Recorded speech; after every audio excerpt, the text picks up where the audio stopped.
Sahobalar hayotidan lavhalar. Habbob ibn Arad. Habbobni Alloh rahmat qilsin. U o'zi xohlab islomga kirdi, itoat qildi, hijrat qildi va mujohid bo'lgan holda yashadi. Ali ibn Abu Talib. Huzolik Ummu Ammor Makkadan qulfurushlar bozoriga bordi. U o'ziga xizmatini qilib, qo'l mehnatidan foyda ko'radigan qulni sotib olmoqchi bo'ldi. U sotib olishi uchun o'ziga ko'rsatilgan qullarning biriga sinchiklab qarab, hali balog'atga yetmagan bolani tanladi. Tanasi sog'lomligi va zakiylik alomatlari shundoq yuz ko'zlarida ko'rinib turgani uni sotib olishga undadi. Shuni o'ylab pulini berib, bolani o'zi bilan olib ketdi. Ikkovlari yo'lda keta turib, Ummu Ammor bolaga qarab shunday dedi: "Isming nima ey bola?" "Habbob." "Otangning ismi-chi?" "Arad." "Qayerliksan?" "Najddan." "Demak sen arab ekansan-da." "Ha, Bani Tamimlikman." "Sen qanday qilib Makkada qulfurushlar qo'liga tushib qolding?" "Arab qabilalaridan biri ustimizga bostirib bordi. Chorvalarni haydab ketdi, ayollarni va bolalarni asir oldi. Men qo'lga olingan bolalar bilan edim. Qo'ldan qo'lga o'tib Makkaga kelib qoldim. Xullas, sizning qo'lingizga tushdim." Ummu Ammor qul bolani qilich yasashni o'rgatish uchun Makkada bir temirchiga shogirdlikka berdi. Hech qancha o'tmay u qurol sozlashda pishib yetishdi. Bu kasbni yaxshilab o'zlashtirdi. Habbobning bilaklari kuchga to'lib, bo'yi cho'zilib qolgach, Ummu Ammor unga bir do'konni ijaraga berdi. U o'ziga asbob uskuna sotib olib, qilich yasash mahoratini oshirdi. Makkada tanilishi uchun Habbobga ko'p vaqt kerak bo'lmadi. Odamlar rostgo'y va o'z ishiga puxtaligi tufayli uning qilichini sotib oladigan bo'lishdi. Habbob yosh bo'lishiga qaramay, aqli to'la va keksa donishmanddek fikrlardi. U ishlaridan bo'shab, bir o'zi yolg'iz qoldi deguncha, bu johiliyat muhiti boshdan oyoqqacha fasodga g'arq bo'lgani haqida ko'p o'ylab o'tirardi. Arablar hayotiga singib ketgan johil va nodon kishilarning ko'r-ko'rona zalolati va jaholati uni dahshatga solardi. Zero uning o'zi ham shu jaholat qurbonlaridan biri edi. U o'zi yolg'iz qolgan vaqtlarda bu kechaning ham oxiri bordir deb xo'rsinib qo'yardi. U zulmatning ketib, nurning balqishini ko'rishi uchun umri uzoq bo'lishini orzu qilardi. Habbobning intizorligi uzoqqa bormadi. Unga ham bu nurning bir tolasi yetib keldi. Bu nur Bani Hoshimlik yigitlardan birining og'zidan taraldi. Uni Muhammad ibn Abdulloh deyishdi. Habbob uning oldiga borib gapiga quloq soldi. Uning nuri jilosi hayratga solar, yaltirashi o'ziga rom etardi. U oldingi orzusiga yetganini o'ylab darhol qo'l uzatib, Allohdan o'zga iloh yo'q va Muhammad uning bandasi va rasuli deb guvohlik berdi. U yer yuzida islomni qabul qilgan 6 kishining 6-chisi bo'ldi. Hatto Habbobga shunday vaqt keldiki, uni islomning 6dan biri deb aytiladigan bo'ldi. Habbob o'zining islomga kirganini hech kimdan sir tutmadi. Uning xabari Ummu Ammorning qulog'iga yetib borishi bilan g'azabdan yonib tutaqdi. U akasi Sibo ibn Abul Uzzo va Huzolik yigitlardan biri to'pi bilan Habbobning oldiga borishdi. Uni o'z ishiga qattiq berilib ishlayotganini ko'rishdi. Sibo unga qarab, "Bizga sen haqingda bir xabar yetib keldi" dedi. Habbob, "Qanday xabar ekan?" dedi. Sibo dedi, "Sen haqda shunday gap tarqaldiki, sen ota-bobolarimiz dinidan chiqib, Bani Hoshimning bolasiga ergashibsan." Shunda Habbob xotirjamlik bilan, Men dindan chiqmadim. Balki yakkayu yagona, sherigi yo'q Allohga iymon keltirdim. Bu sanamlaringni tashlab Muhammad Allohning bandasi va rasuli deb guvohlik berdim. Bu so'zlar quloqlariga yetib yetmay unga tashlanishdi. Har tarafdan ust-boshiga musht yog'dirib, oyoqlarida tepkilab, qo'llariga tushgan bolg'a va temir tersaklarini unga ota boshladilar. Hatto u hushini yo'qotib yeriga yiqildi. Qon esa undan tinmay oqardi. Makkada Habbob bilan uning sayyidasi o'rtasida bo'lib o'tgan mojaroning xabari xuddi xasga tushgan olovdek tez tarqaldi. Odamlar temirchi jur'atidan hayron qolishardi. Chunki bundan ilgari ular birovning Muhammadga ergashib, uni odamlar orasida bunaqangi ochiq oshkora va tahdid, ya'ni qo'lingdan kelganini qil, qabilida e'lon qilganini eshitishmagandilar-da. Quraysh oqsoqollari Habbobning bu qilig'idan ilondek to'lg'ondi. Hech qachon ular himoya qiladigan urug'i va na unga panoh beradigan qarindoshlari yo'q bir bechora temirchining bu kabi so'zlarini aytishiga hech ishonmasdi. Hech qachon ular ilohlarini ochiqchasiga haqorat qilib, ota-bobolari dinini ahmoqqa chiqarishiga yuragi dov beradi deb o'ylamagan edilar. Aksiga olib shunday bo'ldi. Quraysh bugunning ertasi borligiga aniq ishonardi. Quraysh kutgan narsa xato bo'lmadi. Endi Habbobning jur'ati uning ko'plab do'stlarini ham iymonga kelganlarini ochiq-oshkora e'lon qilishga undadi. Ular birin-ketin haq so'zni baralla aytishdan qo'rqmadilar. Quraysh ulug'lari Ka'ba oldida to'plandi. Ularning boshida Abu Sufyon ibn Harb, Valid ibn Mughira, Abu Jahl ibn Hishom turardi.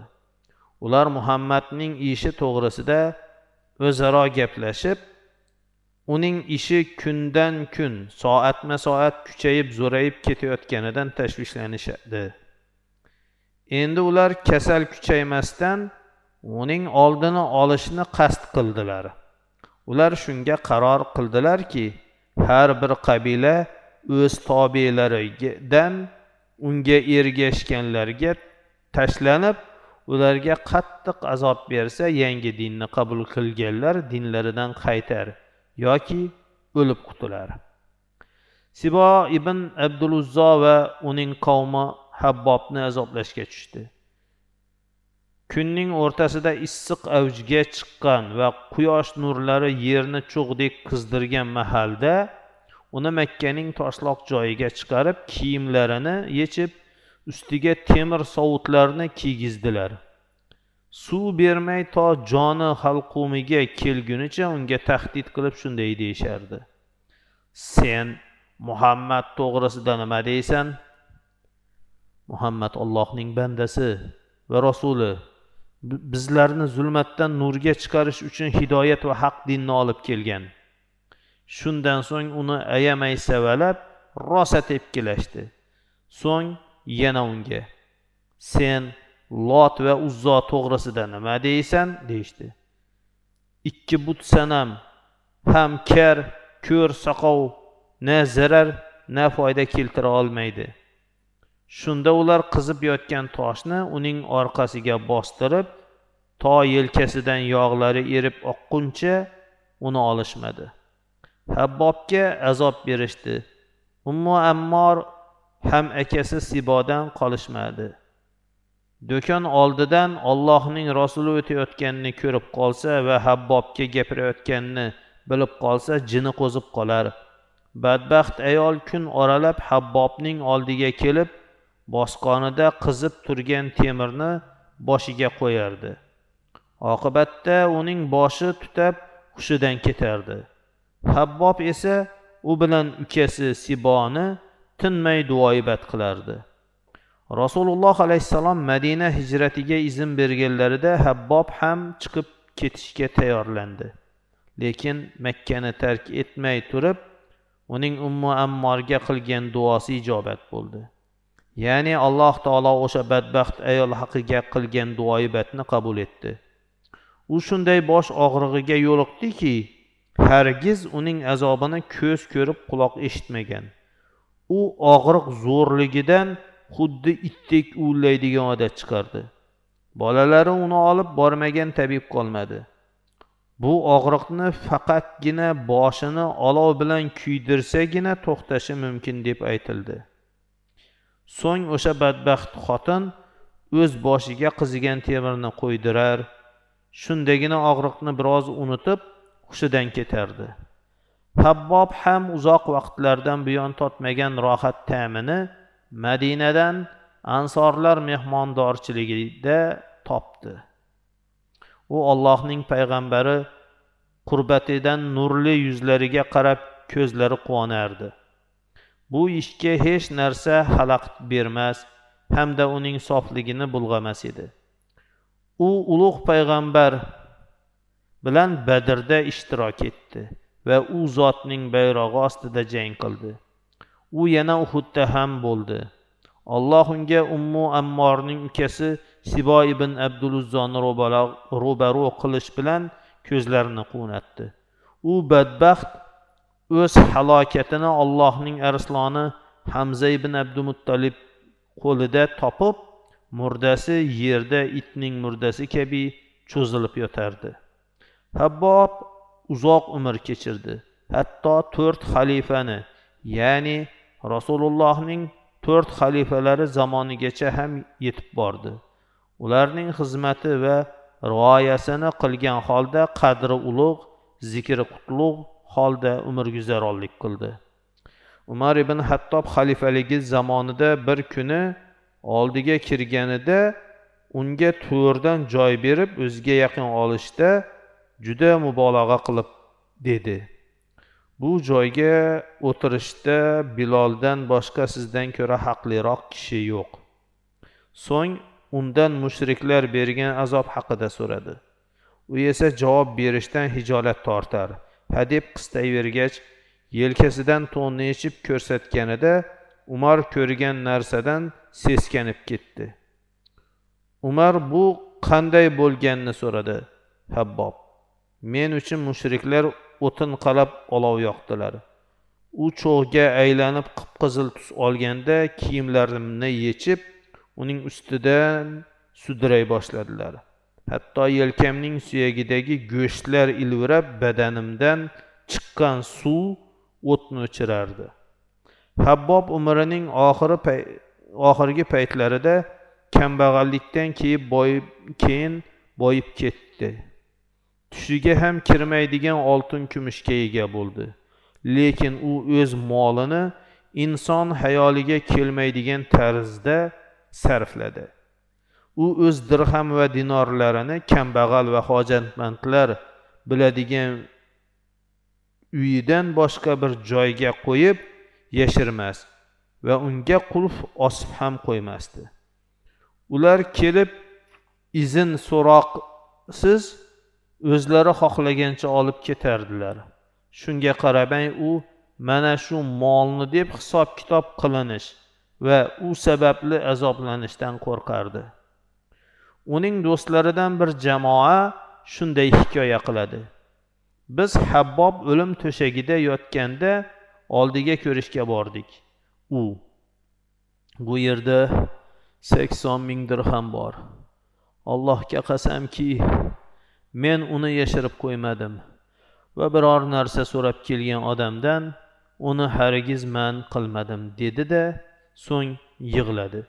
Do'stlari: "Sen nega yig'layapsan?" deb hayron bo'lishdi. U: "Yig'layman-da, chunki mendan oldin o'tgan do'stlarim bu dunyodagi ulushlaridan hech narsa olishmay ketishdi. Men ulardan orqada qolib shuncha mol dunyoga ega bo'ldim. Men amallarimning savobi shu mollar bo'lib qolmasa edi deb qo'rqaman" deb afsuslandi. Habbob Parvardigori huzuriga rihlat qilgach, mo'minlar amiri Ali ibn Abu Talib uning qabri oldida turib shunday dedi: "Habbobni Alloh rahmatiga olsin.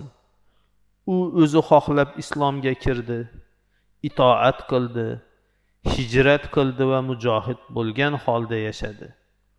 Alloh hargiz yaxshi amal qiluvchilar ajrini zoyi qilmaydi. Amin.